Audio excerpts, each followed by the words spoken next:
அஸ்ஸலாமு அலைக்கும். நபி ஸல்லல்லாஹு அலைஹி வஸல்லம் அவர்கள் ஒருமுறை தம் தோழர்களிடம் கேட்டார்கள், உங்களில் சொர்க்கவாசி யார் என்று நான் உங்களுக்கு சொல்லட்டுமா? அப்போது அவர்கள், அல்லாஹ்வின் தூதரே சொல்லுங்கள் என்றனர். நபி ஸல்லல்லாஹு அலைஹி வஸல்லம் அவர்கள் கூறினார்கள், அவன் ஒரு பலவீனமான தாழ்மையான மனிதன். அவன் அல்லாஹ்வின் மீது சத்தியமிட்டு எதை சொன்னாலும் அல்லாஹ் அதை நிறைவேற்றுவான்.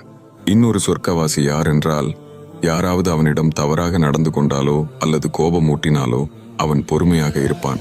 தன் மனதில் எந்த விதமான கசப்பையும் வைக்காமல் அவர்களை மன்னித்து விடுவான். இந்த ஹதீஸ் நமக்கு உணர்த்துவது என்னவென்றால், பிறர் நமக்கு தீங்கு செய்தாலும் கூட அவர்களை மன்னிப்பது ஒரு மிக உயர்ந்த பண்பாகும். மன்னிப்பது நம் மனதை அமைதிப்படுத்துகிறது மற்றும் அல்லாஹ்விடம் நமக்கு நற்கூலியை பெற்றுத் தருகிறது. கோபத்தையும் கசப்பையும் மனதில் வைத்திருப்பது நம்மைத்தான் வேதனைப்படுத்தும். இந்த ஹதீஸ் உங்களுக்கு ஒரு நல்ல படிப்பினையை அளித்திருக்கும் என்று நம்புகிறேன். மேலும் இது போன்ற உயர்ந்த பண்புகளை பற்றி தெரிந்து கொள்ள நமது தமிழ் இஸ்லாமிக் ஸ்டோரிஸ் யூடியூப்